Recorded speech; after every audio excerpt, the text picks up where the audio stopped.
చాలా టైమ్స్ ఏమవుతుందంటే ప్రభుత్వం వరకును చాలా పథకాలు ఇస్తూ ఉంటుంది, చాలా బెనిఫిట్స్ ఇస్తూ ఉంటుంది. ఆ బెనిఫిట్స్ ని ఎలా వాడుకోవాలి అని చాలా టైమ్స్ తెలియకపోవచ్చు. రెండోది, మనం ప్రభుత్వం కొన్ని బెనిఫిట్స్ ఇస్తుంది, ఇంకా కొన్ని బెనిఫిట్స్ అవసరం కలిస్తేనే వాళ్ళు ఏదైనా చేంజ్ చేసుకునే దానికి వీలు ఉంటుంది. కానీ ప్రభుత్వం ఇచ్చే బెనిఫిట్ కొంచెం ఉన్నప్పుడు ఇంకొంచెం ఎవరో సహాయం చేస్తే అది కంప్లీట్ అవుతుంది, ఆ గ్యాప్ ఉండొచ్చు.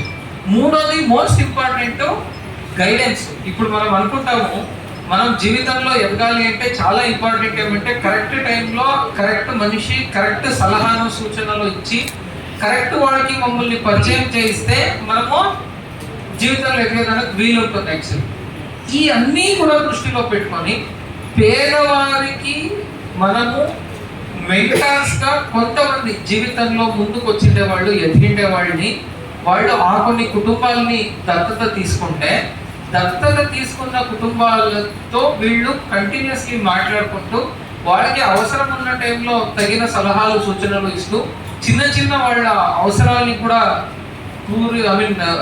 పూర్తి చేస్తూ వాళ్ళని పేదరికం నుంచి బయటకు తీసుకురావాలి అనే ఈ కాన్సెప్ట్ ఉద్దేశం.